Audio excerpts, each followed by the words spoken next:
The fog that night rolled across Whitechapel like a living thing, slow, suffocating, and pale as milk. From the doorway of a shuttered tobacconist's, I watched the gas lamps fade to dim globes and heard, somewhere in the murk, the dull echo of a woman's cry. London was whispering again, those uneasy murmurs that came whenever evil had work to do.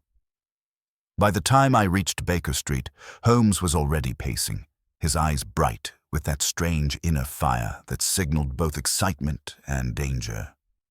He had received a telegram at dusk, unsigned, unstamped, and delivered by a trembling boy who vanished before questions could be asked. Its message was short. They walk again beneath the lamplight. Come alone. Within the hour, we were bound for Whitechapel, our handsome wheels slicing through the fog as though into another world. Little did I know that what awaited us there would test not merely Holmes's science of deduction, but the boundaries of human conscience itself. If you, dear listener, find yourself drawn into the mysteries that linger in London's mist, where logic meets the uncanny, then I invite you to remain by our side. Lend us your attention, your curiosity, and your imagination. Subscribe, as it were, to the case, for in doing so, you shall walk the same darkened streets we once did. The lamps along Baker Street flickered that evening as though uneasy with their own light. It was one of those October nights when the air felt thick with smoke and foreboding, the sort of atmosphere that seemed to draw strange cases to my friend, as moths are drawn to a flame. I had just returned from my rounds, my boots damp with the residue of London's fog, when I found Holmes standing before the fireplace in his dressing gown, a folded telegram between his fingers. He was motionless, save for the slow rhythm of his thumb against the paper, a sign I'd learned to read as a prelude to deep contemplation. His violin lay silent upon the table, and beside it an unlit pipe that suggested his mind was already too engaged to require even the solace of tobacco. "Ah, Watson," he said without lifting his gaze, "you return at a most opportune hour. The night promises intrigue." "Another client?" I asked, unbuttoning my coat. "Or an old case revived?" He smiled faintly, the shadow of amusement passing over his sharp features. "Neither, at least not yet. Read this." He handed me the telegram, its paper creased and faintly scented with something peculiar. Floral at first whiff, but underneath it lingered the sterile tang of disinfectant. The message was brief, written in a hand both hurried and elegant. They walk again beneath the lamplight. Come alone. Unsigned, I murmured, turning it over. And unstamped. Delivered by hand, Holmes replied. A boy, perhaps 14 years of age, dressed as an errand runner. Mrs. Hudson described him as pale, trembling, and eager to depart without compensation. He vanished into the fog before she could question him further. Do you attach meaning to the wording? Holmes's eyes glimmered as he settled into his armchair. Meaning, my dear Watson, is the very marrow of mystery. The phrase walk again suggests recurrence. Something thought ended now resumed. And the mention of lamplight points us to the street, to visibility and shadow, to the theater of the city itself. You suspect a hoax? On the contrary, he said. I suspect intention. This message was not meant to frighten, but to summon. And its perfume, he gestured toward the telegram. That particular blend of lilac water and carbolic acid has brushed against my memory before. It belongs to the wards of St. Bartholomew's Hospital and to a woman whose disappearance once troubled Scotland Yard. I knew better than to press him prematurely. When Holmes spoke in fragments, it was not to obscure, but to allow the facts to breathe. The fire crackled. Outside, the city groaned with the rumble of distant wheels and the soft percussion of drizzle. Somewhere in that sound, Holmes's restless mind had already leapt from deduction to decision. Watson, he said at last, fetch your revolver and your thickest coat. We go to Whitechapel. Tonight? He looked up sharply. The dead do not wait for daylight. Within the hour, we were in a hansom cab, its leather curtains drawn against the cold. The streets beyond were awash with fog so dense that the lamps appeared as blurred suns, bleeding gold into the grey. The driver muttered curses at unseen passers-by while Holmes sat opposite me, his fingers steepled beneath his chin, his eyes half closed yet alert as a predator in repose. I had seen that expression before, when a case dangled between the mundane and the macabre. As we turned eastward, the city changed its face. Respectable brick gave way to crooked timber, and the smell of roasting chestnuts dissolved into something sour. Gin, coal, and poverty mingled in equal measure. Whitechapel had never ceased to bear the scars of its infamy. Even years after the Ripper's reign of terror, its alleys retained the chill of that memory. Yet this night felt different. There was no frenzy in the air, only a dreadful stillness, as though the fog itself were listening. Holmes broke the silence. "You recall, perhaps, the case of Miss Lydia Marchant, the nurse who vanished from St. Bartholomew's in '89, I said. It was whispered she fled with a patient. He nodded slowly. Whispered, yes, but never proven. The perfume upon that telegram is hers.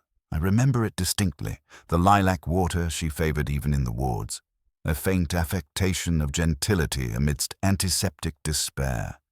If this message bears her signature, then she walks the streets of Whitechapel 5 years after her own funeral. Holmes, that is impossible. Impossible, he said softly, is the refuge of those unwilling to observe. The cab jolted to a halt at the junction of Hanbury Street. The driver refused to proceed farther, muttering that no sane man entered the alleys beyond after midnight. We continued on foot. The cobblestones were slick beneath our boots, the fog coiling around our ankles like a living thing. Somewhere ahead, a door creaked open and closed again. The sound was swallowed almost instantly, yet Holmes inclined his head as if greeting an unseen companion. We stopped before a shuttered tobacconist's. A faint light glimmered through a crack in the door, and beneath it, in the gutter, something gleamed. Holmes stooped, lifting a small object between his fingers, a brass button engraved with the initials M. He held it to the lamplight, and I could see the faint smear of blood upon its edge. "She leaves her trail as carefully as a surgeon leaves an incision," he murmured. "Come, Watson, we are expected." The door opened before we could knock. Inside stood a woman with a shawl drawn tight around her shoulders, her eyes wide with terror. "You shouldn't have come," she whispered. "They said you would, and now it's too late." Before Holmes could speak, she thrust a folded paper into his hand and fled into the fog. He opened it. The writing was the same as before, the same hurried elegance. "Follow the light of the butcher's lamp." "Hanbury Street," he said. "Of course." We pressed on, the narrow lane winding between crumbling walls and heaps of refuse. The air grew thicker, the smell of iron rising with every step. Somewhere ahead, a dull red glow pulsed through the mist. It came from a single lamp hanging above a shuttered slaughterhouse. Beneath it, the cobbles were slick and dark. Holmes crouched, touching the ground with his bare fingers, then raised them to the light. "Still warm," he murmured. "The blood of an animal, or something that once was." A sudden clatter echoed from within the building. We drew our revolvers. Holmes pushed the door, which yielded with a groan. The room beyond was vast and dim, lit only by the wavering glow of a lantern. Hooks dangled from the rafters.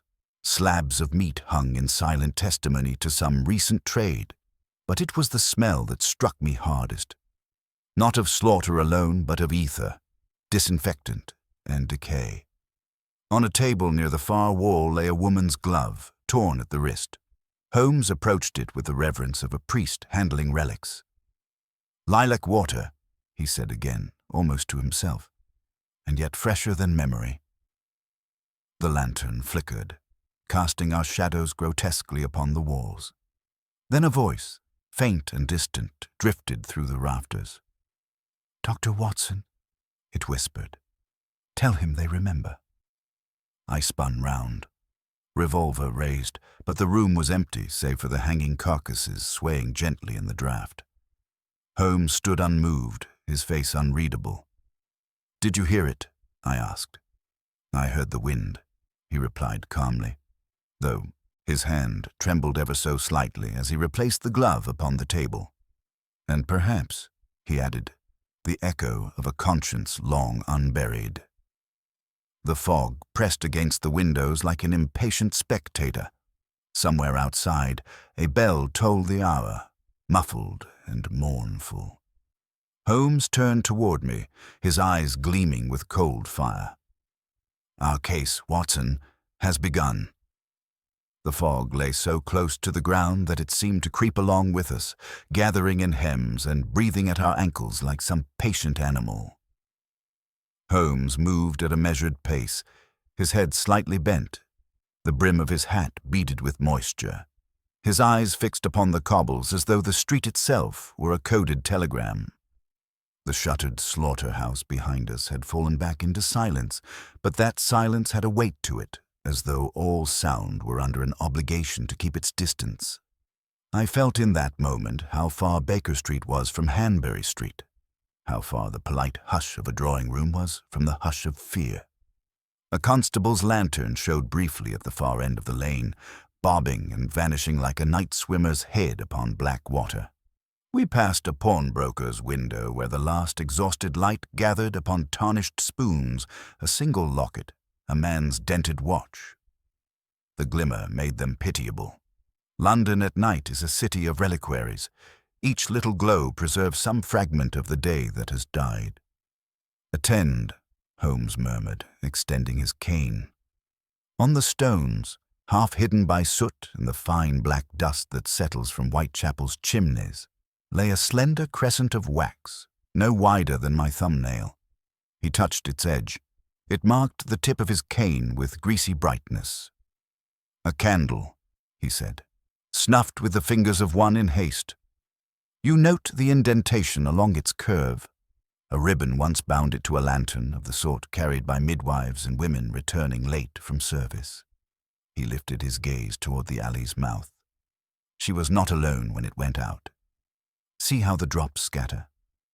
One turns back, one does not." He looked to me. "You remember the second message? Follow the light of the butcher's lamp. Our guide has altered the metaphor to suit necessity. When the butcher's lamp fails, the human mind becomes its own lantern." We walked on. The alley opened into a small quadrangle circled by tenements whose crumbling brickwork showed like worn gums. The fog pooled here, and within it we heard the breathing of sleepers and the turning of bodies on straw. A cat moved with dainty arrogance along a sill and leapt into the milk of the air. The odor of boiled cabbage drifted from a window. Somewhere a man coughed wetly, the bronchial rattle of labor ground into flesh. We came upon a woman with a shawl overpowering her slightness, a basket upon her arm and a patch of lamplight in the basket's depths. The lamplight proved to be an orange, its skin glowing like a treasure wrested from the dark. She stared at us as if we were ghosts displaced from a finer part of town. "Good evening," Holmes said, all graciousness, and asked if she had passed a young errand boy not half an hour before, pale and anxious, with a tendency to avoid the eyes of those who addressed him. She quailed momentarily, then answered in a whisper that a boy had brushed her skirts near the butcher's corner, running as if some mist had his heels. "Did he speak?" Holmes asked. "Only to hiss that the dead are restless," she replied, and tightened her shawl as if grief has a draught. "Forgive me," Holmes said softly. "You have helped more than you know." He tipped his hat. The woman moved away, her orange burning modestly through the fog until it, too, went out. We reached the corner he sought. The paving stones here were lipped and treacherous, the gutters ripe.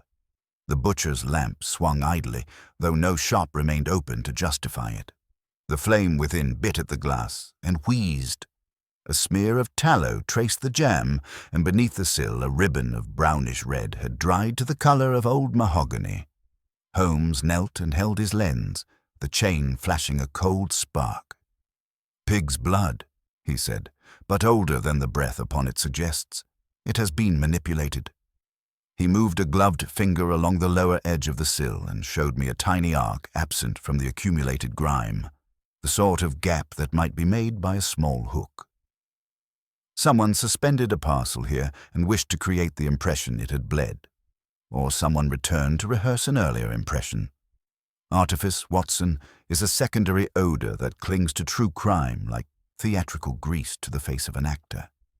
He rose and tapped the door with the ferrule of his cane. No answer came. The butcher's premises were a cavern's worth of shadow. An unsteady figure separated itself from the wall to our left, hat crushed in one hand, the other braced against the brickwork as though the city had tilted. He smelt strongly of gin and the faith it counterfeits. "Where the whisperers?" he croaked, eyeing us with a fondness that might shift to malice in a heartbeat. "They walk in pairs, what look like one." Holmes fixed him with that companionable attention he gives the least trustworthy witnesses. "In pairs that look like one, my good fellow. That is an admirable paradox. Did you see them?" The man nodded too many times. "Fog makes twins," he said. "You think it's a lady, then it's two together, walking like they share a bone." Holmes placed a coin in his palm. "And the sound they made." The man's gaze became a little boy's.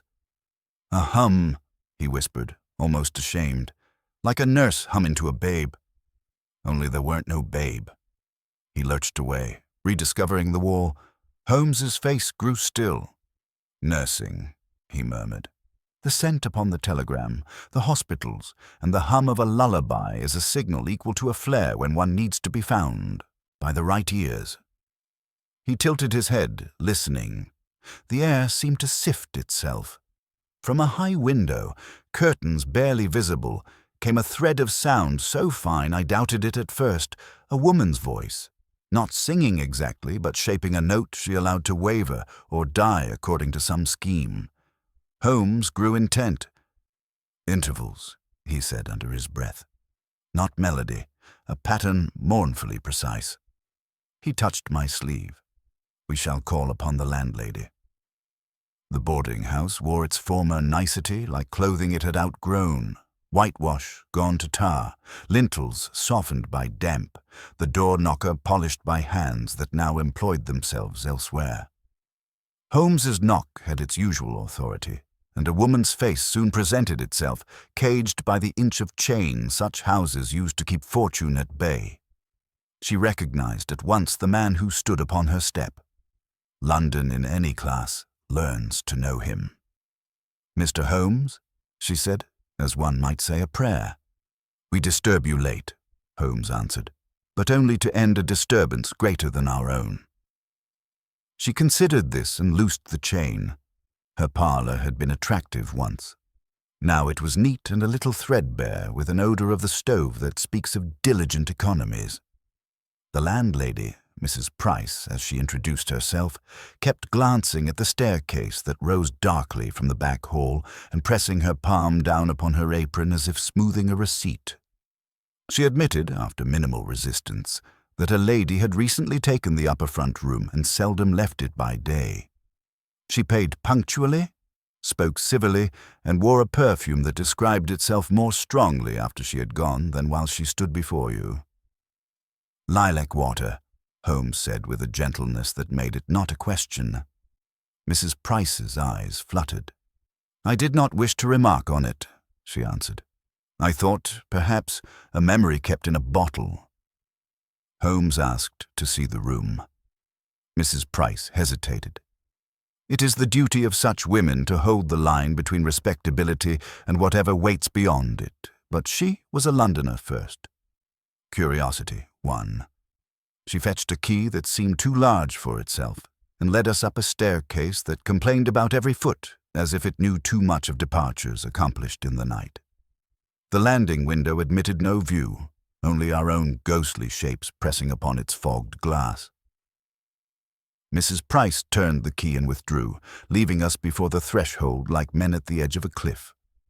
The chamber within was orderly, almost nun-like, the sort of tidiness that explains itself as defense. A small fire labored. A chair stood by the window as if set there to watch something that never came. A wash-stand presented a folded towel precisely upon its lip. On the dressing table lay a hairbrush with not a hair to betray its owner, a small vial of lilac water, and a postcard photograph of a group of women in starched aprons, their faces intent upon a distant lens. A name had been penciled upon the back, L. Marchant, then erased with care that left a faint, obstinate halo. The window opened upon nothing but whiteness, and the whiteness leaned inward, curious.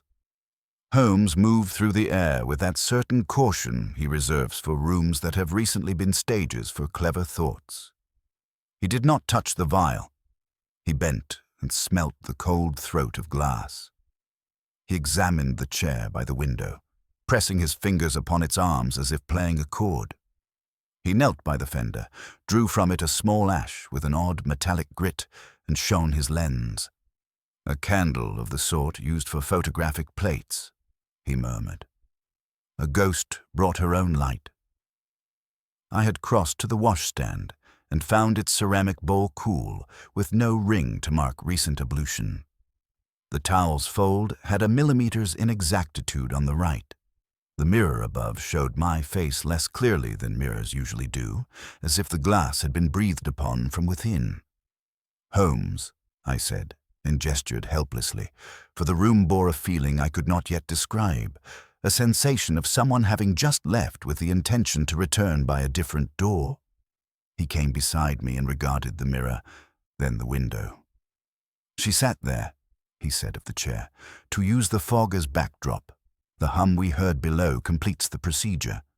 She was communicating in intervals that a single trained ear could arrear and interpret without risk of misdirection by curious neighbors. Somewhere across the street, or perhaps on the street itself, stood the second half of the conversation, listening for a code older than telegraphy and less guilty than whispering in a stairwell. We descended. Mrs. Price waited like a defendant. Holmes reassured her with that respectful economy he holds for those who stand between us and despair. He asked for the lady's name as given at the tenancy. Mrs. Price produced a neat ledger in which the entry had the washed-out look of ink diluted twice. The name rendered there, Miss Lydia Marsh, was a cousin to Lydia Marchant, and therefore a lie with manners. "She kept her trunk?" Holmes asked. "A small one," Mrs. Price replied, "but I have not seen it since Tuesday last. She pays weekly, Mr. Holmes, in coin of a value exact to the farthing." "Punctuality," Holmes murmured, "is the last refuge of the pursued." He left his card with instructions not to admit the lady should she present herself without first notifying him. The landlady accepted this with relief that had the dignity of prayer. Outside again, the fog had thickened until even our breath felt wet to the tongue. Holmes paused beneath the veering lamp, consulted no watch, and then led me with unfaltering confidence down a lane so narrow our shoulders nearly brushed both walls. There he stopped, crouched, and with a finger wrote upon the greasy stone, "L.M." He did not speak the letters, as though to contain their invocation. "Twice upon the telegram," Jules said quietly at last. "Once upon the button, once dilute upon the ledger. Names attempt resurrection as the dead attempt it. Both often succeed only in troubling the living." He straightened. "Come, Watson. We shall take the long way to Wilkes Court. There is a man who sharpens knives at midnight for reasons that are not culinary." We found him where Holmes promised, his grindstone sighing as he turned it with his foot, sparks rising and dying as though tutored by the fog to be modest. He was clean, which alarmed me more than filth would have done, and wore an apron without stain. Holmes greeted him as an acquaintance. The man answered in syllables planed so thin they would not splinter. When Holmes mentioned the interval humming, the man's eyes performed the smallest movement toward the lane that fed Petticoat Lane. "Women hum," he said, his only full sentence, then returned to his labor with the devotion of a monk to a bell. Holmes thanked him as though he had sung a ballad. We followed that glance. Petticoat Lane lay like a discarded ribbon across the city's shoulder, and even at that hour it retained the soul of its market, a sense that goods and lives could be exchanged if only one had the courage. As we entered, a shape detached itself from a doorway and glided ahead of us, maintaining a distance that was neither challenge nor fear. The figure wore a hat with a narrow brim and a veil so fine it became fog upon fog. Holmes quickened. I matched him. The figure never turned, yet it reacted with adjustments of pace that kept us ever 50 yards from comprehension. "Not flight," Holmes breathed. "Guidance." We passed beneath a series of lamps, each throwing a small pool upon which our quarry did not step, as if contemptuous of islands. The hum came again, this time opened into 3 notes, then 2, then silence, like a hand that knocks and withdraws. Near the end of the lane, something broke the pattern, a sudden shiver in the veil as if a smile had tried to be born and failed. The figure drew to the curb and lifted a hand, no larger than a child's, to the lamplight, showing the slenderest bandage tied with meticulous indifference. A token and apology and command. Holmes halted, head cocked. From the mouth of a side alley to our right, the pungent breath of formaldehyde rolled softly outward, a scent I knew too intimately from my profession ever to misidentify. Holmes took a single step that direction and paused, not in doubt, but in that precise pause a chess player gives to a move he has made 100 times in his mind and only once upon the board. "Do you perceive it, Watson?" he asked, very low. I listened with ears and skin and bone. At first I thought it was the Thames's far complaint, but this had a smaller, more hideous patience. The slow, repeated drip that forms when a glass vessel sweats and gives up its burden to the world below. Drip, a ragged catch. Drip, a delayed echo from wood. Drip. "A lab," I said, my voice too loud in my own skull. "An amateur's," Holmes added, "or a professional who has chosen to forget that there are witnesses among drains." He looked once more to the veiled figure. She inclined her head, almost imperceptibly, and moved on, dissolving herself back into the city that had made her. Holmes turned into the alley. It received us without decorum. The light fled early here. Halfway down, we found a door that had been painted black so often the paint itself had become a kind of armor. The odor of formaldehyde grew strongly devotional. Holmes put his palm to the boards and seemed to read their pulse. "Several bodies," he said, as casually as a meteorologist might name a pressure. "Not newly arrived, not properly stored, and the hand that worked upon them left-handed." He indicated the smear upon the latch, where someone had unconsciously wiped 2 fingers. "We must not alert him by force." He knelt, drew from his pocket a thing half tool, half violinist's whimsy, and coaxed the lock with the kindness of a conspirator. The door sighed open. I cannot summon for you the full quality of the dark within. It was not absence, but occupation, as if certain shadows had chosen to dwell there and set their furniture. A lamp stood upon a bench and had gone out from neglect. The wick showed a grief-stricken white. Holmes found a match by intuition and touched it to life. The small flame barked and held. In its light revealed themselves jars of many sizes, stockings of brown liquid suspended from pegs, a ledger whose corners ached from too much turning, and upon a central table a rectangle draped by coarse linen that kept the shape of what it concealed too faithfully for mercy. Holmes approached, and with the surgeon's respect I had seen him bring to the smallest evidence, he lifted the linen as one might lift a piece of news that will not be unread. The face beneath had been made absent. It is not my purpose to startle. There was enough of the ear to show a woman's smallness, enough of the hair to show someone had once plaited it with care.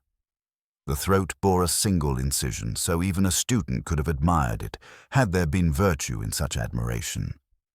Holmes bent until his shadow seemed to cover the poor remains like a blanket no one had thought to give. "The signature," he said into his own shadow, "is familiar." He replaced the linen and ran his fingers along the table's edge until they encountered a nick that was not accidental. "He marks his stations," he said, "present, past, and proposed." He opened the ledger. The handwriting was that careful, obstinate script of the highly trained, curves rationed, stems rehearsed.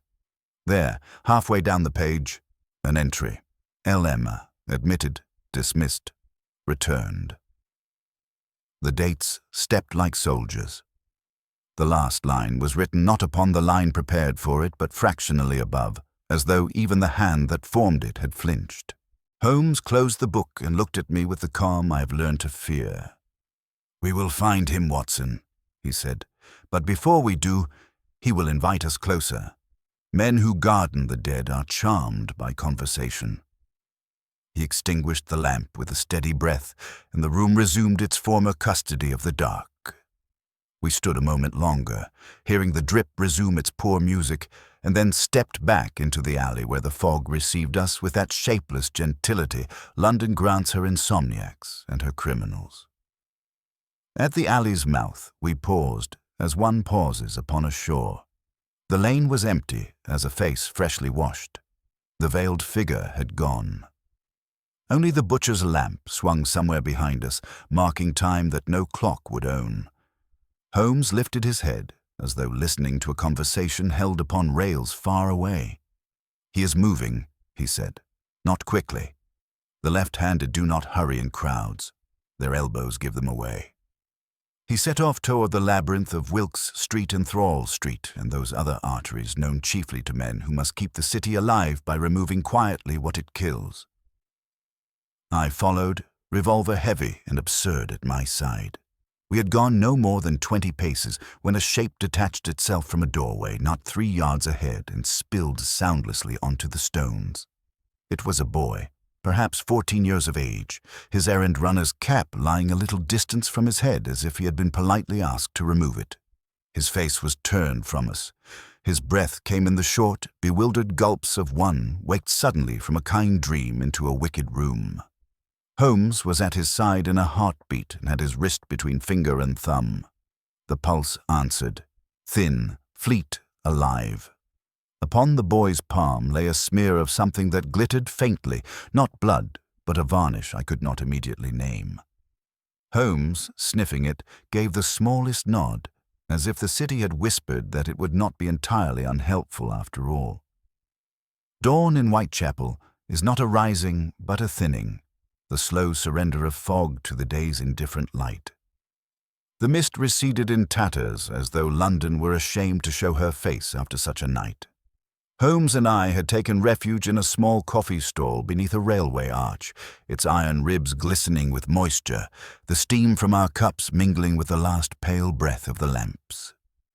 The boy we had found in the alley now lay unconscious in a nearby infirmary.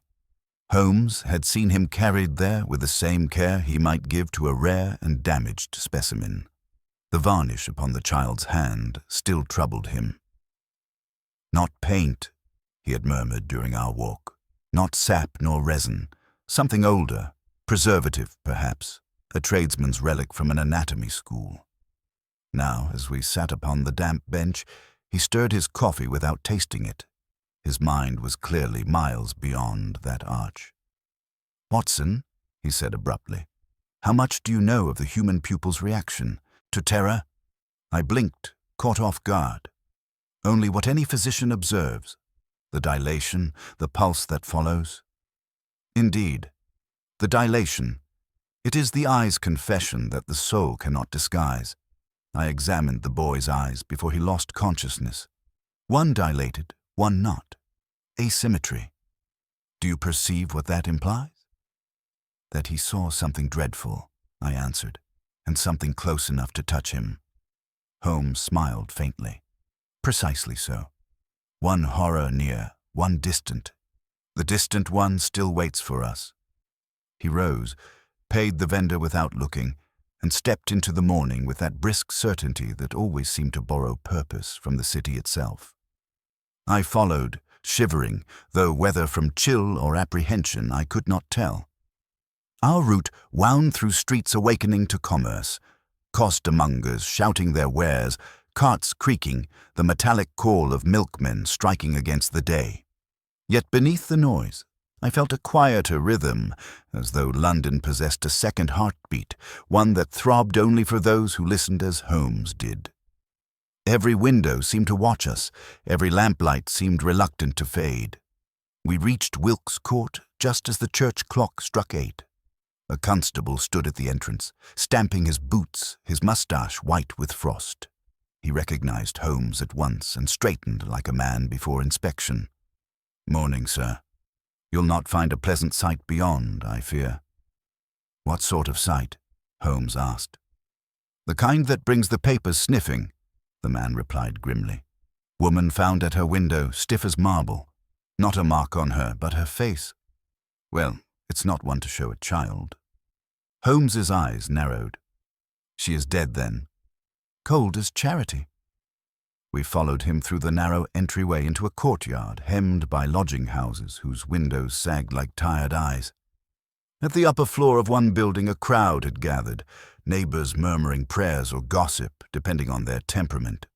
The constable led us past them, up the stair whose boards were worn concave by generations of the poor. The door stood open. Within, morning light pressed through the curtains, thin and grey. The woman sat by the window exactly as the constable had said, upright in a wooden chair, her head tilted slightly toward the glass, her hands resting upon her lap. Her eyes were wide, though dulled, fixed upon something far beyond the street. The expression upon her face was not one of agony, but astonishment, as though she had witnessed a revelation so vast her heart had stopped in reverence. Holmes bent close, examining the hands first, then the neck. He lifted one eyelid gently with the handle of his magnifier, then exhaled through his nose. A small, deliberate sound. "No struggle," he murmured. "No trauma. Yet look here." He pointed to the woman's right wrist, where faint discoloration traced an oval pattern. An impression left by a clasp, metallic, recent. The skin still bears its warmth. She was touched before death, and not violently. I studied the room. It was tidy but impersonal. A narrow bed, a single trunk, a vase of wilting chrysanthemums. Upon the sill lay a thin film of condensation, and upon that film, drawn in trembling lines, were 2 letters. L.M. The mark was faint, already half evaporated, but its presence struck me like a whisper in an empty church. Holmes saw it too. "She died in the act of writing her own initials," I said. "Perhaps," Holmes replied, "or perhaps she sought to remind us whose ghost we pursue. But tell me, Watson, have you noticed what is missing?" I looked about. There are few possessions here. No mirror, no personal keepsake. "Precisely," said he. "No mirror. In every lodging room a mirror of some kind is found, even among the destitute. Vanity survives hunger. But here it has been deliberately removed. Whoever last visited this chamber took it away. For what reason I cannot yet say." A knock sounded at the doorframe. Inspector Lestrade entered, his expression both weary and relieved at the sight of Holmes. "You beat me to it again," he said. "I might have known the fog would draw you." Holmes inclined his head. "Good morning, Lestrade. You appear troubled." "I should be," Lestrade said. "This is the 3rd such death in a fortnight, all women. No wounds, no poison we can detect, and each found seated by a window as if expecting someone to arrive. The press have begun to whisper of mesmerists and curses. I'd rather they whisper of something I can arrest." 3 deaths, Holmes repeated softly. "You withheld the first 2? They were dismissed as natural causes. Heart failure, shock, until this one. Too similar, too deliberate. There's talk of exhumation, but the yard moves slower than rumor." Holmes walked once around the corpse, his gaze resting finally on the woman's eyes. "They are clear," he said. "No clouding of the cornea. The final sight imprinted itself too freshly to fade." He gestured toward me. "Watson, would you oblige me by closing one of the blinds?" I did so, drawing the cloth halfway across. The light dimmed, falling across the woman's face in a pattern like lattice work. Holmes took from his pocket a small silver mirror, no larger than a sovereign, and held it close to her pupils. For a moment, nothing. Then I saw it. A reflection, faint but distinct. The outline of a figure standing behind her at the instant of death. It was neither Lestrade nor myself. The shape was tall, narrow, and carried in one hand a curved instrument, gleaming like steel half-bathed in moonlight. Lestrade swore under his breath. "Good Lord," he whispered. "Is that—" "A scalpel," Holmes finished quietly. "The instrument of precision, not passion. Whoever he is, he regards murder as a kind of procedure." He pocketed the mirror and straightened. "Lestrade, I would advise you to station a man beneath this window tonight. Not for protection, but observation. The murderer may return, not to repeat his crime, but to admire it." The inspector frowned. "You think he's one of those? What do they call them? Repetition killers?" Holmes smiled thinly. "No, I think he is an artist." The words hung between us like a chill. Holmes then approached the trunk by the bed, lifted its lid, and rifled through its contents with gloved fingers. Inside were the mundane possessions of a modest life: clothing folded with habitual care, a Bible, a single letter tied with twine. He unknotted the string and unfolded the paper. The handwriting was fine, deliberate, written in dark ink that had not yet aged. "To the one who remembers the hymn," it began, "the melody endures beneath the lamplight. Seek me where the blind man kept his knives." Holmes's eyes lit with grim satisfaction. "There," he said softly. "The game repeats its own stanza. Where the blind man kept his knives." Lestrade read aloud. "What devil's riddle is that?" Holmes replaced the letter carefully. "A direction, my dear fellow, and one that fits too neatly with our trail to be coincidence. There was once a surgeon in Spitalfields, disgraced, half-blind, reputed to have performed experiments too hideous for paper. His house still stands, though shuttered and forgotten. I believe our next appointment waits there." He turned to me. "Watson, we shall rest but briefly, then make for Spitalfields by nightfall. The fog shall favor us." Lestrade grimaced. "I'll send men to follow if you vanish, but I'd rather you not drag the yard into another ghost story." Holmes tipped his hat. "Ghosts are harmless, Inspector. It is the living who are inventive." As we descended the stair, the murmuring crowd parted in silence. A child tugged at his mother's sleeve and whispered, "Was she the one who sang?" The mother hushed him, but the words lingered with me. Outside, the fog was already reforming, thicker now, as if drawn by the corpse within. Holmes paused upon the threshold, inhaling the chill air. "You see, Watson," he said quietly, "our adversary courts the invisible. He kills not with blade or toxin, but with suggestion. The women died not of wounds, but of revelation. Whatever they saw in that final instant," he gestured toward the shuttered window, "was enough to still the heart." We stood a long while, the murmurs of Whitechapel blending with the faint clang of distant bells. Then Holmes set off again, swift and sure. "Come," he said, "the house of the blind surgeon awaits, and London, though vast, has a way of repeating its sins." By the time we reached Spitalfields, the daylight had begun to wane, and that peculiar dimness London reserves for its poorer quarters took hold. A light not of sun, but of soot suspended. The streets were alive with noise, the cry of hawkers, the rattle of costers' barrows, the clang of a smith's hammer rising from some unseen yard. Yet beneath all that industry, a deeper note trembled, the sound of fear kept just below speech. Whitechapel's memory was long, and murder had taught it silence.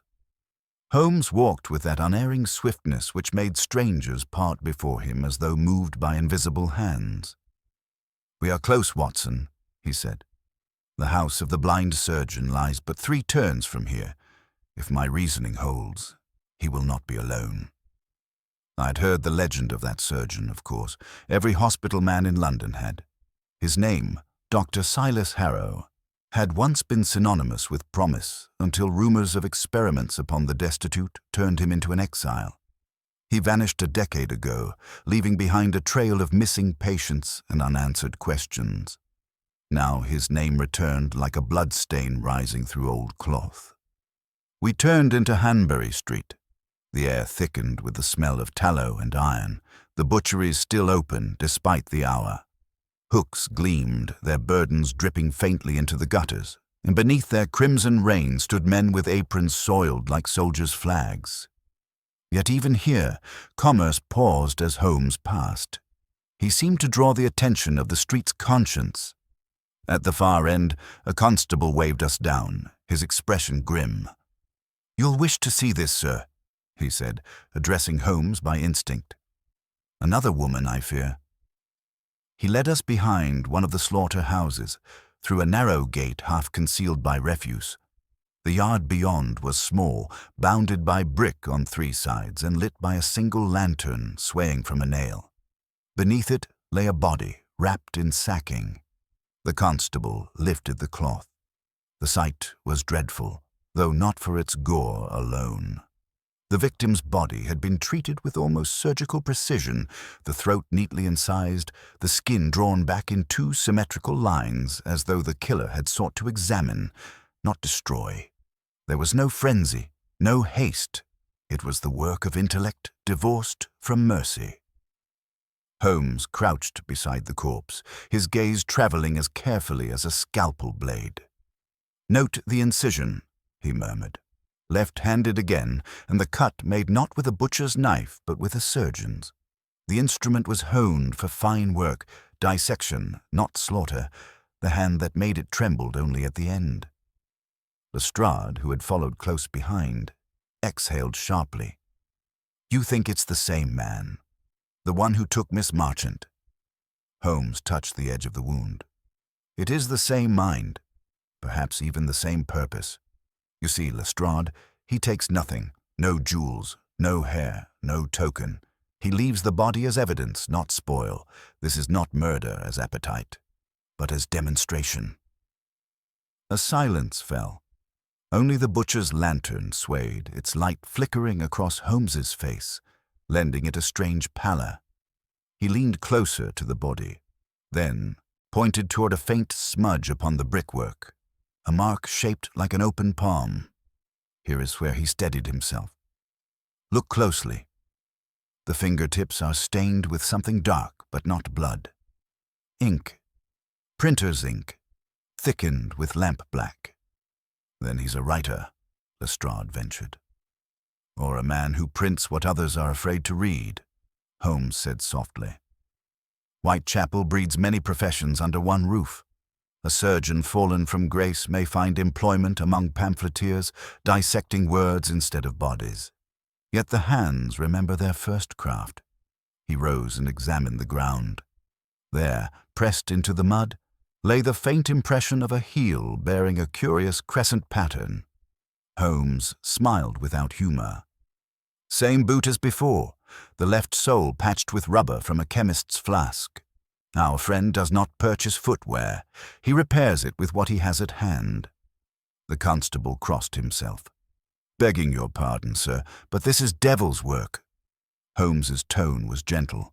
"No, my good fellow, only man's work, carried a little too far." We returned to the front of the shop.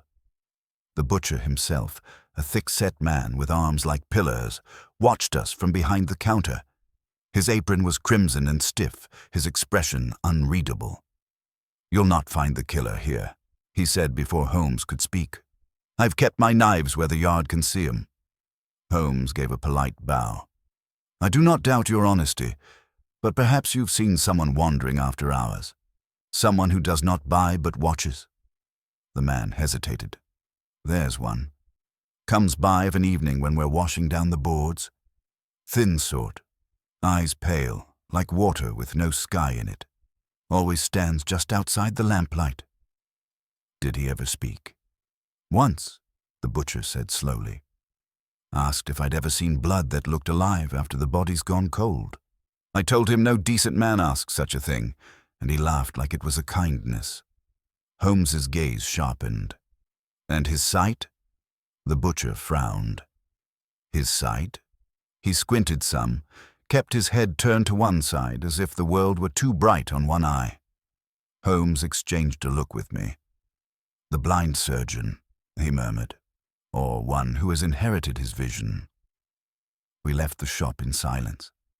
The fog had begun to thicken again, wrapping the street in its slow, merciful veil. Holmes walked without speaking until we reached a narrow alley that led toward Spitalfields Market. There he paused, struck a match, and examined a scrap of paper he had taken from the corpse's clothing. It was small, torn from a ledger, bearing only a few words. "Tell him the eyes are ready." He folded it carefully. "Watson, have you ever considered that memory itself might be a substance, not an abstraction? That it can be handled, stored, even transferred?" I stared at him. "You speak like a metaphysician, not a detective." "Perhaps the two trades are not so distant," he said quietly. "Our killer preserves faces, arranges corpses, leaves them posed to look upon light. Each death, I suspect, is a rehearsal. He wishes to see whether vision can be preserved in death, whether the final sight can be bottled like ether." I shuddered. "That would be madness. Or genius without morality," Holmes replied. "The two often share a cradle." We reached the edge of Spitalfields as the first rain began to fall, soft and cold. A wagon passed, its wheels spraying filth upon our coats, and in its wake drifted the smell of tanned leather and chemicals. Formaldehyde again, faint but distinct. Holmes turned his head toward the scent, his nostrils flaring like a hound's. "There," he said, pointing toward a darkened row of buildings. "Do you see the boarded windows? That was Harrow's house. They say no one's lived there for 10 years. The rain intensified as we approached, drumming upon the rotting boards. A brass plate still clung to the door, green with age. Silas Harrow, surgeon. Holmes traced the letters with one gloved finger. "You may wish to ready your revolver, Watson. What we find inside may not be entirely human in its sentiment." The lock yielded after a single twist of Holmes's instrument. The door swung inward with a sigh that seemed to come from the house itself. The air that met us was heavy, damp, and oddly sweet. We stepped into a hallway lined with anatomical sketches, their ink long blurred by moisture, but the outlines unmistakable. Eyes, nerves, optic structures, all rendered with obsessive care. At the far end hung a mirror, veiled in black cloth. Holmes advanced slowly. He covered his mirrors, Watson, to spare himself the sight of his own experiments, or perhaps because he feared they might look back. We entered the first room on the left. There stood a long table beneath a skylight, opaque with grime. Instruments lay arranged in meticulous order, their edges still keen. Upon the wall hung shelves of jars, each holding what appeared to be eyes, preserved in varying stages of decay. The effect was ghastly beyond expression, hundreds of sightless pupils floating in amber liquid, staring forever at a ceiling they would never see. Holmes's breath escaped in a slow exhalation. The blind surgeon still studies vision. He approached the table, where a notebook lay open, its pages filled with cramped Latin interspersed with diagrams. He believed he could preserve consciousness through the eye, Holmes said softly. The optic nerve as conduit of memory, the retina as archive. Absurd, of course, but obsession rarely heeds impossibility. A sound interrupted him, a faint rustle, like fabric against stone. We froze. From the stairwell beyond the corridor came the slow drag of a footstep. Another followed, deliberate and heavy. Holmes gestured for silence, and we retreated into shadow. The footsteps reached the doorway and stopped. A man stood, silhouetted against the dim light from the hall.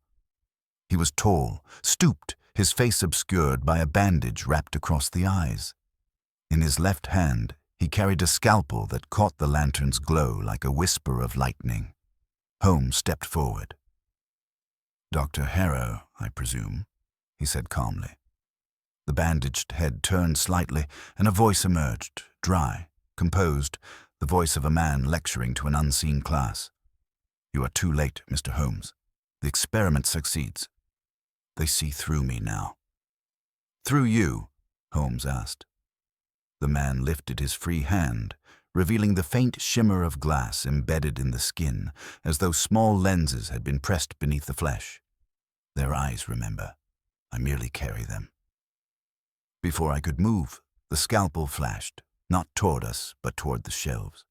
The jars shattered in a cascade of formaldehyde and horror, the air filled with the stench of chemicals and decay. When the fumes cleared, the man was gone, the stairwell echoing with the retreat of uneven steps. Holmes remained still, watching the empty doorway. "He is not finished," he said. "He has only changed his theatre.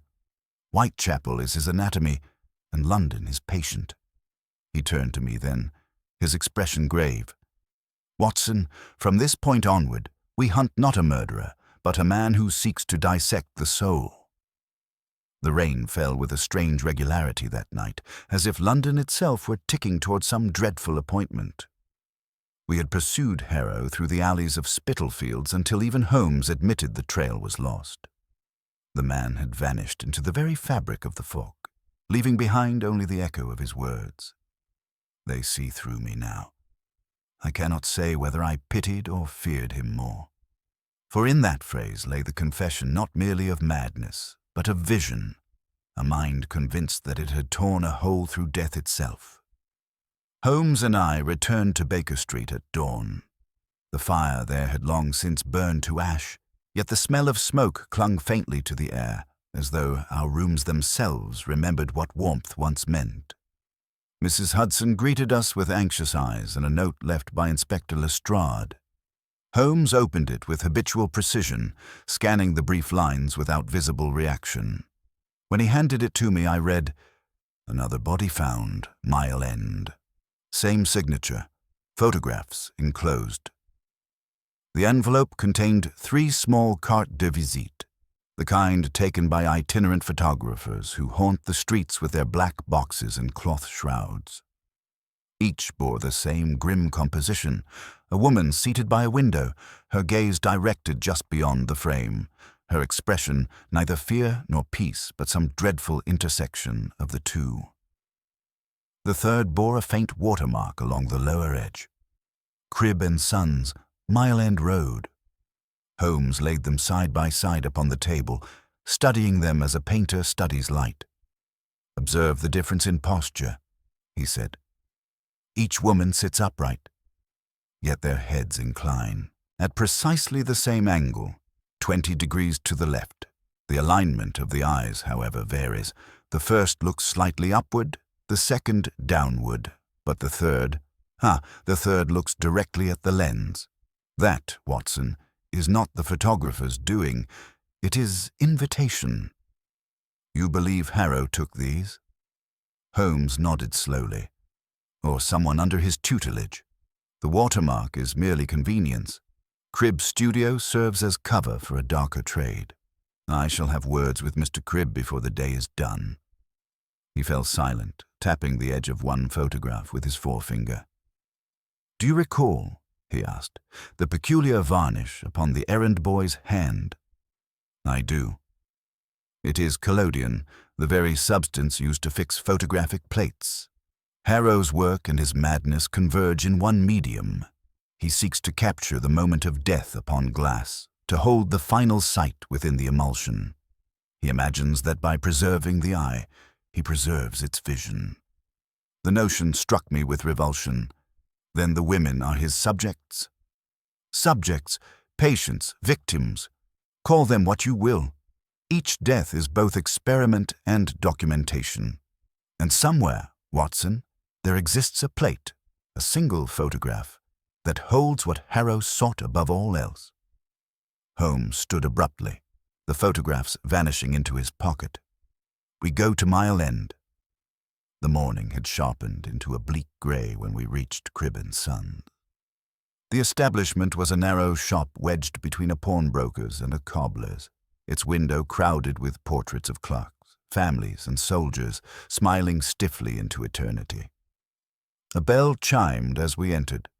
The air smelled faintly of chemicals and dust.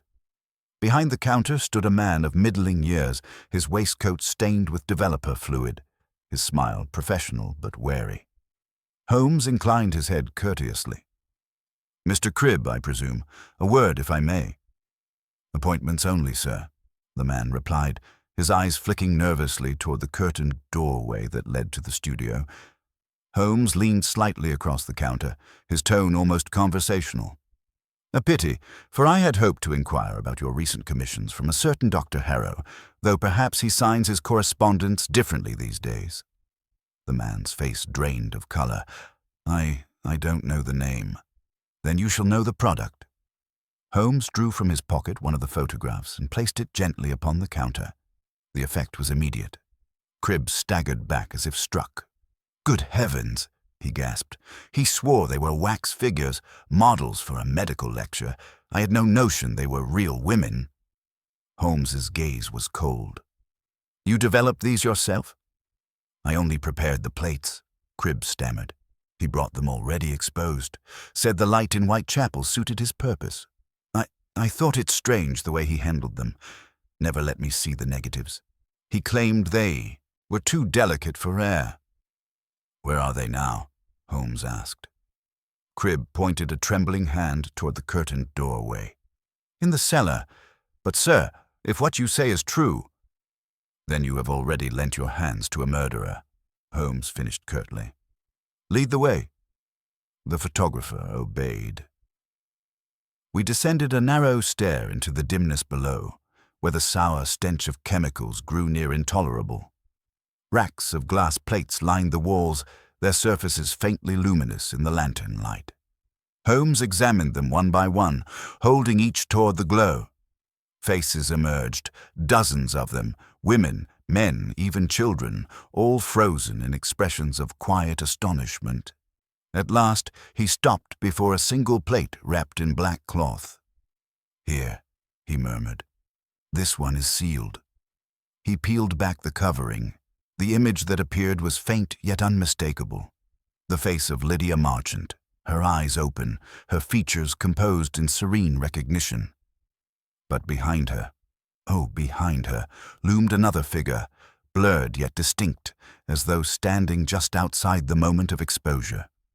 Its outline was that of a man in a surgeon's coat, his bandaged head turned toward the camera, one gloved hand raised in benediction or command. Cribb made a choking sound. "He said it was an accident of the light." Holmes covered the plate with deliberate care. "No accident," he said. "He wished to be seen. Every photograph is both confession and signature." We returned upstairs. Holmes ordered the plates packed and sent to Scotland Yard under Lestrade's custody. Then, as we stepped back into the daylight, he turned his face eastward. "Harrow plays his final act now. The fog will rise tonight, and with it, the dead." That evening, the streets of London seemed unusually silent. Even the omnipresent clatter of carriages dulled to a distant murmur. I found Holmes at his desk surrounded by maps, notes, and the single photograph of Lydia Marchant. The firelight threw his profile into sharp relief, the hawk's nose, the deep-set eyes that burned with a terrible lucidity. "Watson," he said quietly, "have you ever wondered what becomes of a man who stares too long at his own reflection? Harrow has found the answer. He has built an empire of mirrors and called it science." He rose and paced before the hearth. We shall go once more into Whitechapel. There is one place left untouched in our search, the morgue. If Harrow means to perfect his experiment, he will return to the beginning. We set out at midnight. The streets were empty, save for the occasional beggar or constable. The fog hung thick, swallowing the light of our lanterns, until each step felt taken in a world suspended between dream and waking. At last, we reached the small brick building that served as the district's mortuary.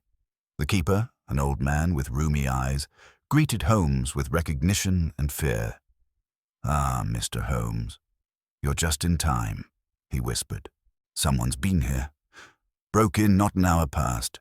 I found the door open and the ledger gone." Holmes strode to the examining room. There, upon the cold slab, lay a single object, a broken photograph plate, its glass split clean through the center. The fragments still shimmered faintly with chemical residue. Holmes held them up to the lantern. "He was here," he said.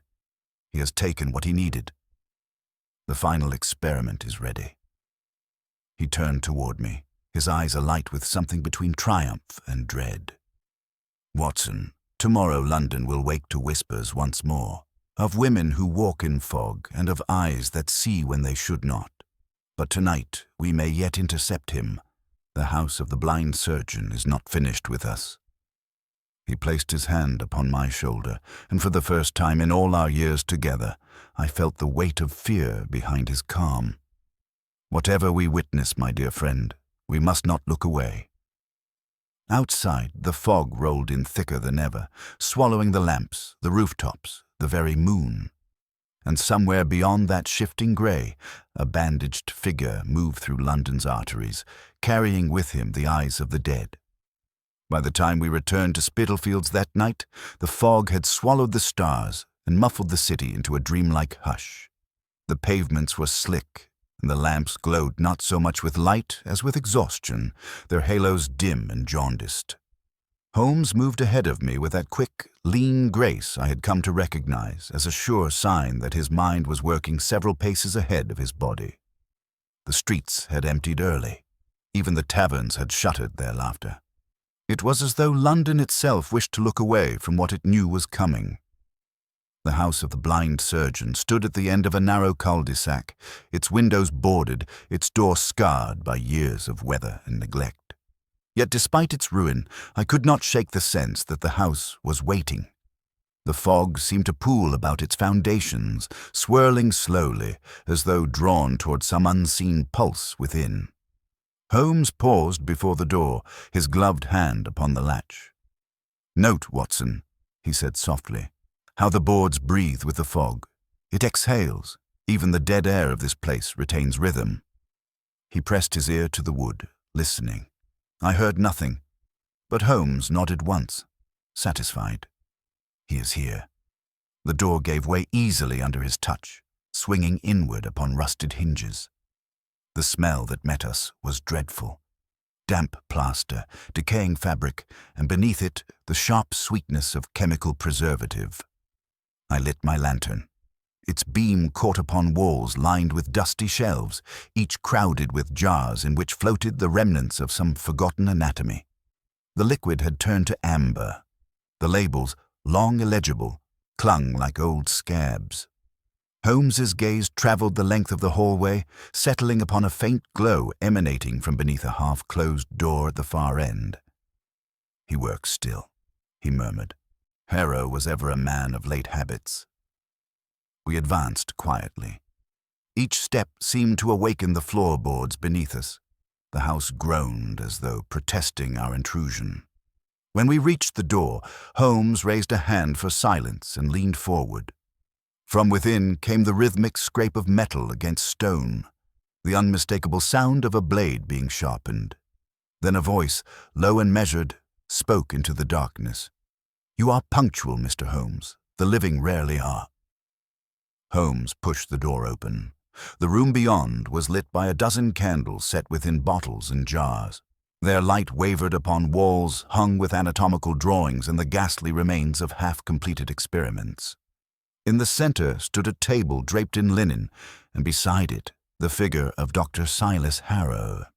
He wore no coat, only a stained shirt whose sleeves were rolled to the elbow. His face was still concealed by the same bandage we had seen before, though it had grown darker now with age and damp.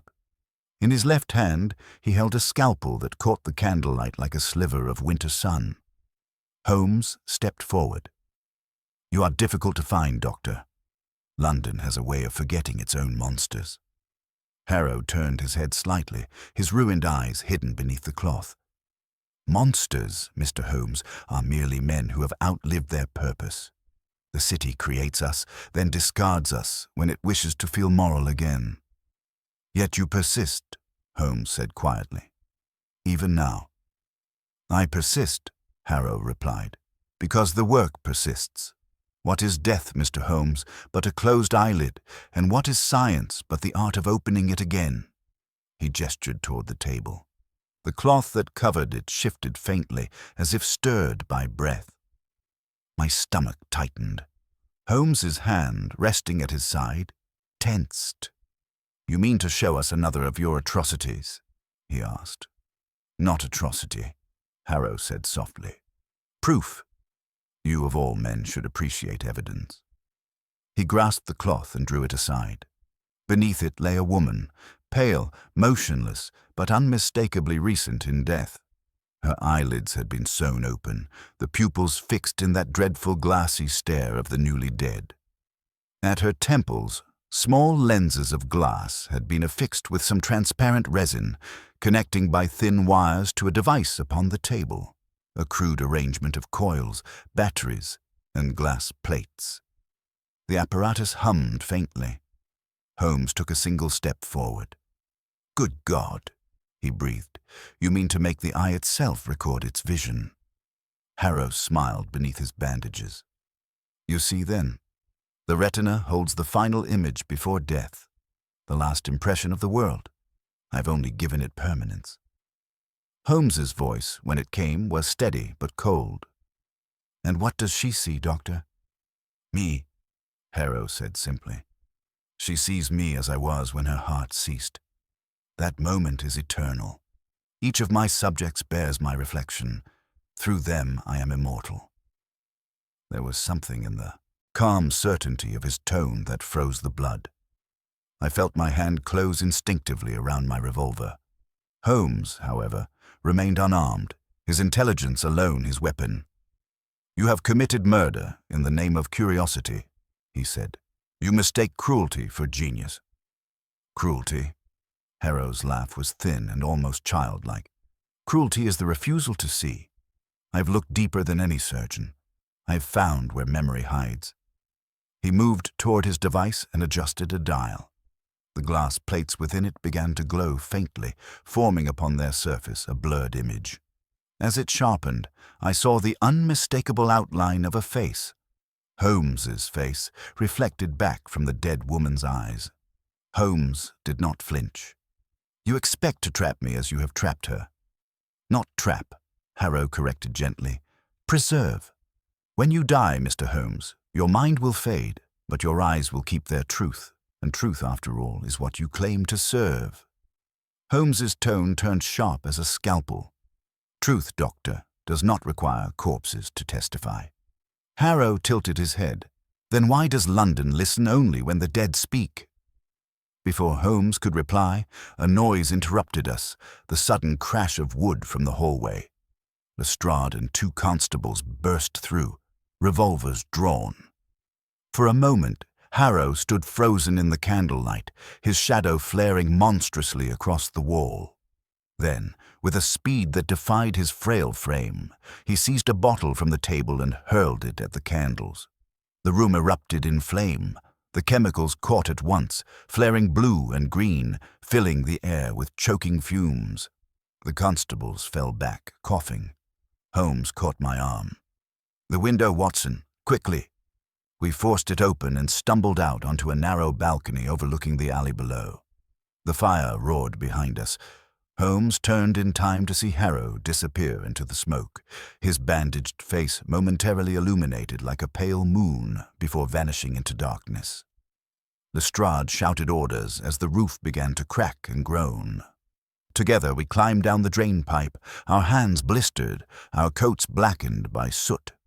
When at last we reached the street, the entire upper floor was aflame, the smoke rising into the fog like the breath of some dying beast. Holmes stood motionless, watching as the fire consumed the house. His face was unreadable. "He is gone," he said at last, "and with him the evidence, but not the truth." Lestrade wiped the sweat from his brow. "If he lives, we'll find him." Holmes shook his head. "No. A man like Harrow does not flee. He transforms. He will shed his name, his face, perhaps even his purpose. But somewhere in London, a new light will flicker, and with it, another death." We turned away as the timbers collapsed inward, sending a shower of sparks into the fog. The constables crossed themselves. Holmes merely watched, his eyes reflecting the fire. "Do you suppose," I asked quietly, "that he truly believed his own delusions?" Holmes's gaze remained fixed on the flames. "Belief, my dear Watson, is the most dangerous contagion in the world. Harrow caught it from himself, and now the city must bear the fever." We walked back toward Baker Street in silence. Behind us, the fire dwindled to a dull orange glow, and the fog closed over it like a shroud. Yet even as we left, I could not shake the feeling that the house still breathed beneath its ruin, that somewhere, beneath the ashes, the blind surgeon was still watching through borrowed eyes. For several days after the fire, London seemed to breathe differently. The air itself had taken on a strange quality, drier, sharper, as though the city were holding its breath. The papers spoke of a tragic blaze in Spitalfields, of a deranged physician perishing in his laboratory, but Holmes did not read them. He dismissed the articles with a flick of his hand. "The press," he said, "never recognizes a ghost until it has shaken hands with one." I confess, I had hoped that the matter had ended with that fire, that the evil which had haunted the streets would die with the house that had birthed it. Yet Holmes grew more restless with each passing day. He spoke little, ate less, and spent long hours at the window, his gaze fixed upon the pale expanse of fog that drifted between the chimneys like a tide of memory. "Watson," he said at last, one evening when the gaslight trembled against the gathering mist, "have you noticed how quiet the city has become?" I listened. Beyond the steady drip of rain from the eaves and the occasional roll of a carriage along Baker Street, there was indeed an uncanny stillness. Even the cries of the newspaper boys had softened, their voices dampened by the fog, as if the air itself wished to hush them. "London," he continued, "possesses a voice, 1,000 murmurs that together form its pulse, but tonight that pulse falters. It is as though the city itself is listening." I smiled faintly. "To what, Holmes? The ghosts of our recent misfortunes?" He turned his head slowly, and in the lamplight his expression was unreadable. "Not ghosts, Watson. Echoes. Every experiment leaves a residue. Fire consumes matter, but not consequence. I fear we have silenced a man, not an idea." He struck a match and lit his pipe, the smoke curling upward to mingle with the dim air. "I have received reports," he said after a moment. 3, in fact, each from a different constable. They claim to have heard voices carried through the fog along the Thames embankment. The same words, repeated by many mouths, but belonging to none.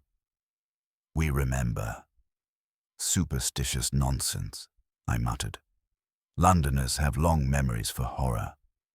"Perhaps," Holmes said softly, "but it is the repetition that interests me. The phrase occurs at precise intervals, midnight, 2 and 4. It follows the pattern of a metronome. Not hysteria, but signal." He stood abruptly, reaching for his coat. "Come, Watson, we shall take a walk." The fog that night was thicker than I had ever seen it. It pressed close, heavy with damp and soot, swallowing the glow of the street lamps until each seemed a small moon adrift in a grey sea. Our footsteps made no sound upon the pavement. London had become a vast, breathing creature, and we were walking through its lungs. Holmes carried a small lantern and a flask of ether solution, the fumes of which he inhaled from time to time with the same analytical calm he brought to every vice. "You may think this indulgence, Watson," he said lightly, "but ether heightens the sense of sound. In dense fog, where sight fails, the ear must lead." We reached the embankment just before midnight. The river moved sluggishly below, its surface dull as pewter. The lamps along the path stood like sentinels half asleep. Holmes motioned for silence. We waited. The chill crept into my bones, and I drew my collar tight. Then it came, faint at first, like the murmuring of a distant congregation, a whisper that rose and fell with the rhythm of the tide. "We remember." The words seemed to come from every direction, borne on the fog itself. I felt the hair upon my neck stand on end. Holmes remained utterly still. His eyes were half closed, his head tilted as though listening to some intricate harmony. "Do you hear it, Watson? The unison? Not human throats, but reflection, sound rebounding through the mist. Yet there is order to it." He took from his pocket a small tuning fork and struck it gently against the railing. The clear note hung in the air. To my astonishment, the whispers shifted, aligning themselves to its pitch before fading altogether. Holmes smiled grimly. "A frequency, then. Something, or someone, is manipulating the fog itself to carry sound. A phenomenon both natural and intentional." I stared at him. "But why, Holmes? For what possible purpose?" He turned toward the river. Perhaps a message left behind, or a continuation of Harrow's experiment. Remember his words. They see through me now. Suppose the experiment succeeded, not in preserving vision, but in preserving perception itself. What if those eyes he collected, those he tampered with, became instruments still attuned to their final sight? "Good heavens," I whispered. "You mean the fog is the medium through which they speak," he finished. "Moisture, reflection, vibration, all perfect conduits. The city has become his laboratory." The thought struck me with such horror that I could scarcely breathe. "Holmes, this borders on madness." He looked at me then, and I saw in his gaze not madness but the quiet awe of intellect confronting something it could not entirely explain. "Yes, Watson," he said softly. "Madness and method." For nearly an hour we traced the river's edge, listening. At intervals, the whispers returned, sometimes nearer, sometimes far, but always the same refrain. "We remember." Holmes recorded the times in his notebook, noting the direction of each occurrence. At length he closed it with a snap. "The pattern forms a spiral," he said. "Its center lies somewhere between Whitechapel and Limehouse. The fog is thickest there, the air most conductive. If we follow its heart, we may yet find the source." I hesitated. "And if the source no longer lives?" "Then, my dear fellow," Holmes replied with a faint smile, "we shall at least have proof that the dead are poor conversationalists."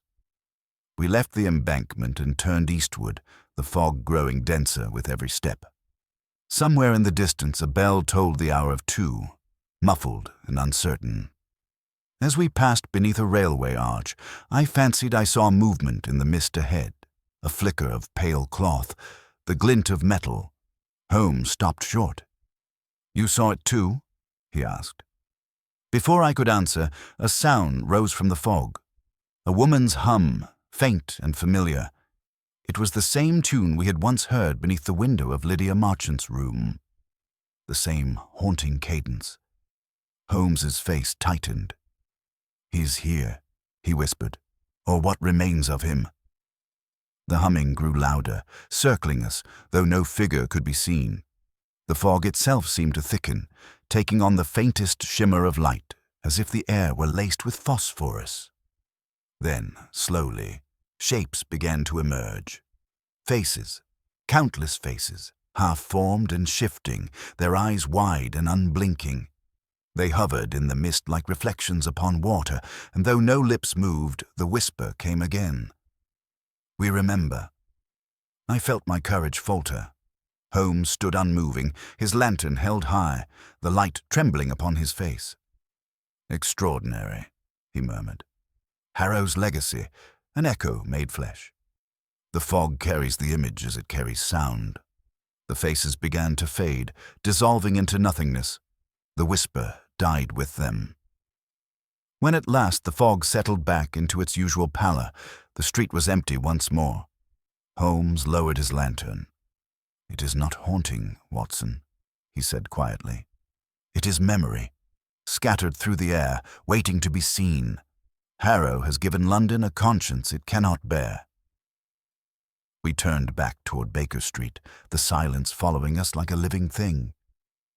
And though Holmes spoke nothing more that night, I could see in his eyes the shadow of a revelation too great for words, a recognition that the fog itself had learned to remember. The following night, London was restless again. The fog had returned heavier than before, rolling down from the river like a slow-moving tide of glass. It filled the alleyways, the squares, the spaces between lamplight, and even the chimneys seemed to cough its substance back into the air. Sleep eluded me, for the city outside my window murmured as though uneasy in its dreams. At 11:30, Holmes, who had been seated by the fire for hours without moving, suddenly rose and crossed to the mantelpiece where his violin lay.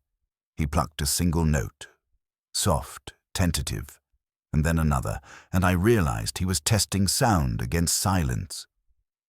"Watson," he said, "do you recall the pattern along the Thames, the 3 intervals of whispers?" I nodded. "They are not random. They correspond precisely with the turning of the tide. And tonight," he added, glancing toward the clock, "the tide changes in 40 minutes. If our phantom voices are to return, they will do so then." He turned to the window. "Fetch your coat, my dear fellow. The fog calls to us again." We left Baker Street and took a cab as far as Whitechapel station, where even the horses stamped uneasily at the air. From there we walked east, the streets deserted save for the occasional constable whose lantern appeared and vanished like a firefly in a storm. The fog hung low, and in its depths moved shapes I could neither define nor dismiss. Perhaps merely the tricks of light and moisture, or perhaps the city's guilt given form. As we neared Petticoat Lane, Holmes slowed. "Do you smell it?" he asked. I nodded. The air carried that same faint metallic sweetness we had known from Harrow's house. Formaldehyde mingled with decay. Holmes spoke softly. The dead have a way of reminding us when science has trespassed too far. We turned into the lane. And there, emerging from the fog as though from some hidden theater, came a sight so strange that even now I doubt my memory of it. A procession moved silently down the narrow street, a line of figures, each draped in white, each carrying a small lantern that burned with a pale, steady flame. They advanced with slow, measured steps, their faces veiled, their feet soundless upon the stones. The fog swirled around them, but did not touch them, as though they walked within a corridor of their own making. At their head marched a taller figure, its lamp enclosed in glass, its left hand raised as if conducting a choir no living ear could hear. Holmes and I stood motionless as they passed. There was no chant, no footfall, only the soft hiss of the lanterns. I could not tell whether they were human or apparition, for the light revealed neither flesh nor shadow. When the last of them had passed into the mist, Holmes exhaled slowly. "You saw them?" "I did," I said, my voice unsteady. "Good God, Holmes. What manner of beings?" He raised a hand. "Not beings, Watson. Symbols. The fog has learned to imitate memory itself. Those figures are projections, residual impressions cast upon vapor, like light upon glass. Harrow's experiment lingers. But why the procession? Why the ritual?" Holmes's eyes narrowed.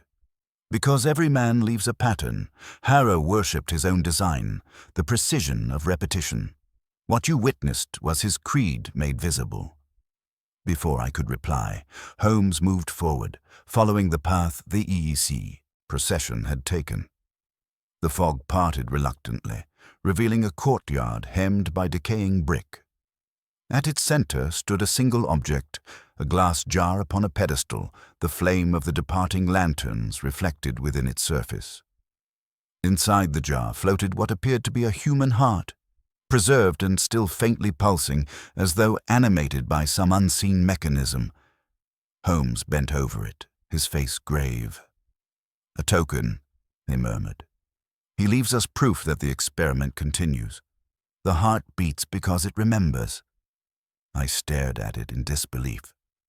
"This is madness, Holmes. It defies every law." "Indeed," he said quietly, "and yet it breathes. Note the filaments extending from the base, silver wire feeding into the ground. Somewhere nearby there is power. He is not content to live in death, he would have death live in him." He drew a knife from his pocket and severed the wires. Instantly the pulse ceased, and the silence that followed felt immense, as though the whole city had paused to listen. Holmes straightened, his face lit by the dying lantern light. "He will know we have found it. The signal is broken." We left the courtyard, moving quickly through the mist. The fog seemed thicker now, pressing close, whispering fragments of sound that might have been words. Twice I thought I heard my own name spoken faintly, though Holmes showed no sign of hearing it. At last we reached the end of the lane.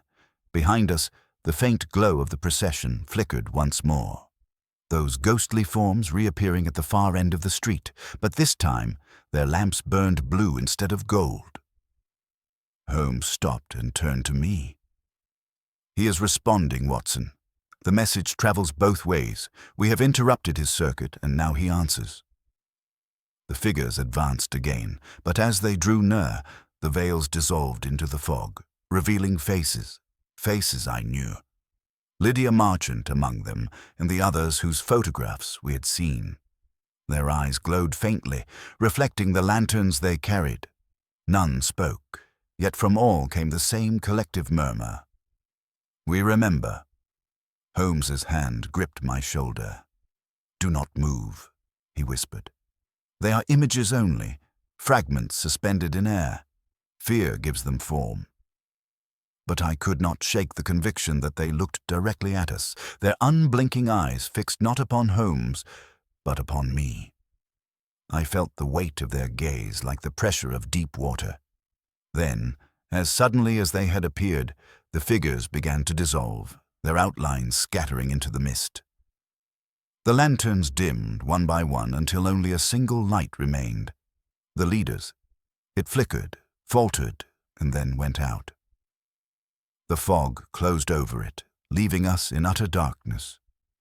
Holmes released my shoulder and drew a deep breath. "It is done," he said softly. "He has spent his strength. The conductor has fallen silent." "Do you mean Harrow?" I asked. "I mean his shadow," Holmes replied. "Whether the man lives or not, his echo has burned itself out." We stood there a long moment, listening to the slow return of ordinary sounds. The distant creak of wagons, the drip of rain from a gutter, the heartbeat of London resuming. Finally, Holmes turned toward me, his voice low. "You see, Watson, what he accomplished, terrible as it was not supernatural. He found a way to impress the image of memory upon air itself. The fog merely obeyed its nature. It reflected what it was given. But men," he added, "men are more dangerous mirrors. Harrow's sin was not his method, it was his faith." We made our way back through the silent streets. The fog began to thin as we neared the river, and a faint, reluctant dawn touched the rooftops. When we reached Baker Street, Holmes paused at the door, looking back toward the east. "Do you think it is over?" I asked. He considered for a moment, then smiled faintly. "Over? Nothing ends in London, Watson. It merely changes address." He entered the house without another word, and I, left standing upon the threshold, could not help but glance once more toward the waking city, half expecting to see that phantom procession returning, their lanterns weaving through the mist. But only the fog remained, soft, shapeless, and whispering faintly against the dawn. It was on the fourth night after the phantom procession that the case reached its dreadful conclusion. The newspapers had already shifted their appetite elsewhere. To a scandal in Parliament, a fire in Soho, a duel fought and hushed among the gentry. Yet London herself had not forgotten. There was a tension in the air, a peculiar pressure, as though the very fog waited for something to happen. Holmes, who could read the moods of the city as easily as I might read a pulse, felt it too. He spoke little, his eyes distant, his violin untouched. He seemed to live half in thought, half in the fog that drifted beyond our windows. On the evening in question, a telegram arrived from Inspector Lestrade. Holmes tore it open and read in silence. His eyes brightened, not with triumph, but with the cold gleam of inevitability. "It is time, Watson," he said simply. "The tide brings him home." Lestrade had reported strange disturbances near the East India docks. Unclaimed cargo crates shifting in the night, watchmen hearing voices that spoke in perfect unison, and a light moving upon the water, though no boat was seen. It was enough to draw Holmes from his vigil. By nightfall, we were bound for the river. The journey eastward was like descending into another world. The air grew heavy with the scent of tar and brine, and the fog thickened until the lamps along the wharf appeared as dull, red coals smouldering in smoke. The creak of ships at anchor, the slow lap of the tide against the piers, the distant clang of chains, all merged into a single weary rhythm, like the breath of some vast sleeping creature. We met Lestrade beneath the shadow of a warehouse, his coat slick with drizzle. "He's here, Holmes," he said, his voice low. "Or something is. The men won't go near the water. They say they saw shapes moving below it. White shapes, like faces." Holmes regarded the black tide calmly. "Fear breeds faces, Lestrade. But truth leaves footprints. Show me where he was seen." The inspector led us along a row of decaying moorings to a small jetty jutting into the river. At its end stood a single lantern, swaying in the wind. Beneath it, a set of footprints, bare, unmistakably human, led from the boards into the water and did not return. Holmes knelt, touching one of the prints with his fingertips. "Still damp," he murmured. "The tide has not yet erased him." Lestrade crossed himself. "If he walked in there, he's long gone. The current would drag a man halfway to Greenwich by now." "Perhaps," Holmes said, rising, "but Harrow never allowed nature to dictate his schedule. He may have gone beneath, but not without preparation." We stood in silence. Then, faintly, from somewhere beyond the fog, came a sound, metal striking wood in slow, deliberate rhythm. 3 beats, a pause, 3 more. It echoed across the water like a summons. Holmes's eyes glimmered. "He calls us to his theatre." We followed the sound along the jetty to where the river widened into a basin. There, moored at an angle against the current, floated a small cargo barge, its deck half covered by a tarpaulin. A single lamp burned at its stern, casting a thin line of light upon the water. The rhythmic tapping came from within. Holmes motioned for silence, then stepped aboard. The wood creaked beneath our feet. The air smelled of salt, oil, and something else. Something acrid, chemical, unpleasantly familiar. We reached the tarpaulin, and Holmes lifted one corner. Beneath it stood a contraption unlike any I had ever seen. A framework of iron and glass, half laboratory, half shrine. Within its coils and tubes floated human eyes, suspended in liquid, connected by thin wires that led to a battery glowing faintly blue. And at the center of this unholy arrangement stood Dr. Silas Harrow. He looked worse than before. The bandages about his face were soaked through, his hands raw where the chemicals had eaten at the skin. Yet his posture remained proud, almost regal. "Mr. Holmes," he said quietly, "you are late." Holmes regarded him without flinching. "I might say the same of you, Doctor. You are several deaths overdue." Harrow smiled beneath his wrappings. "Death and I have parted company. I stand now upon the threshold he guards." "You stand," Holmes said, "upon a raft of your own madness." "Madness?" Harrow gestured toward his apparatus. "Is it madness to illuminate the dark? These eyes you see, each one preserves its final sight. I have woven them together. They see now as one. Through them, the city watches itself." I stepped forward despite myself. "You mean, you've built a machine out of human vision?" "Precisely," Harrow said. "The fog carries sound, Mr. Holmes, but the river carries memory. Each drop remembers where it has been. Tonight, when the tide turns, the river will bear my creation through London. And when dawn breaks, every man and woman who gazes upon the water will see what these eyes have seen." Holmes's voice was a whisper. "The dead." "The truth," Harrow corrected. "Every hidden sin reflected upon the tide, a city forced to confront itself." Holmes stepped closer. "You would poison London with its own conscience. For what? Redemption?" "For remembrance," Harrow said. "You of all men should understand that reason dies when memory does. I only wish to cure the world of forgetting."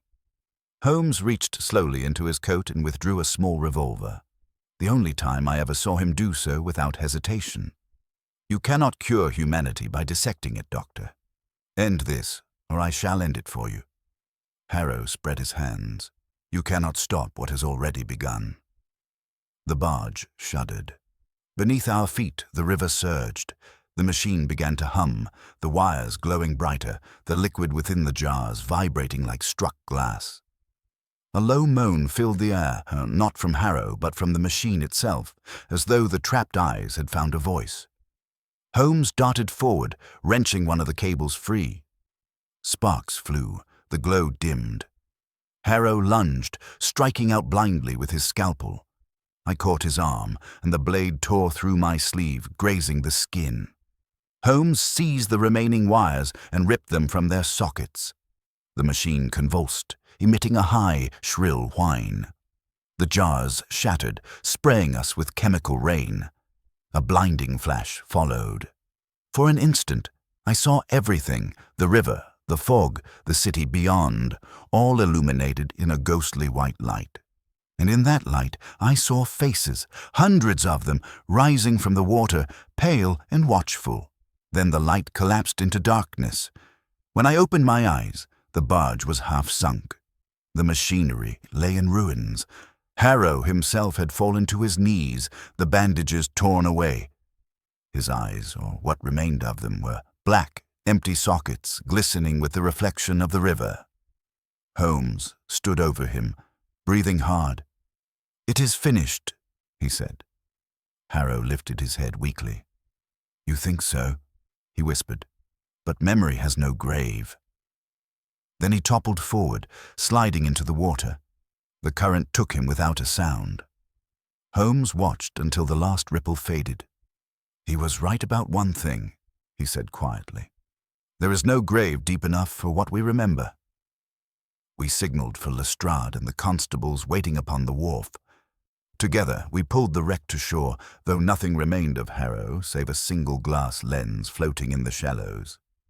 Holmes retrieved it and slipped it into his pocket without a word. Dawn was breaking as we left the docks. The fog was lifting, though the air still smelled faintly of salt and ether. I glanced toward the river one last time. The surface was calm, almost peaceful. But as the first rays of sunlight struck it, I thought I saw, just for a moment, the faint shimmer of faces moving beneath the water, their eyes open, their expressions serene. Holmes did not look back. "Come, Watson," he said. "The river remembers enough without our assistance." We walked in silence toward the waking city, leaving behind the tide that carried both Harrow and his terrible dream out to sea. In the days that followed our return from the docks, the fog lifted at last. London emerged pale and waterlogged, its streets glistening under a fragile sun, as if the city itself had been washed clean of sin. The newspapers devoted a few modest columns to the Whitechapel fire and the curious happenings by the Thames. But, as always, the world hurried to forget. Men are grateful to the dawn only so long as it hides what the night revealed.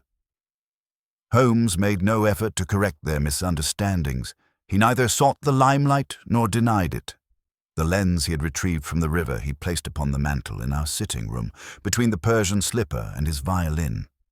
It caught the light oddly, clear at times, cloudy at others, as though the river still moved within it. For several evenings he sat before the fire, silent, his face pale with fatigue, yet alive with that peculiar tension I had come to associate with unfinished thought. I, too, was restless. Sleep brought strange dreams. Faces beneath water, fog whispering my name, the dim pulse of that machine echoing in my skull. I would wake to find the gaslight still burning and Holmes awake beside it, his eyes fixed upon the lens. On the fourth night I could bear it no longer. "Holmes," I said, "you must rest. The case is over. Harrow is gone. The city breathes again." He did not look away from the fire. "Does it, Watson? Listen." I strained my ears. Outside, the wind moved softly through Baker Street, and the distant clatter of carriage wheels came and went. Ordinary sounds, all. Yet Holmes shook his head. "London does not sleep," he said. "It remembers. Each crime leaves an after-image. We step over them daily and call it pavement." I said nothing, for his tone was not one that invited argument. He rose and crossed to the window. The street below lay quiet, a thin mist curling around the lamps. "Do you know," he continued, "I sometimes think that memory is the truest murderer.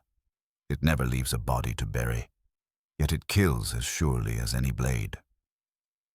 He turned to me then, his face softened by reflection. "You saw those faces upon the river, Watson. Do you still doubt what we witnessed?" "I believe what I saw," I said slowly, "but I cannot say what it was." "Then we are alike," he murmured. "For I, too, remain uncertain. Was it science or conscience? Did Harrow build his machine, or did London build it through him?"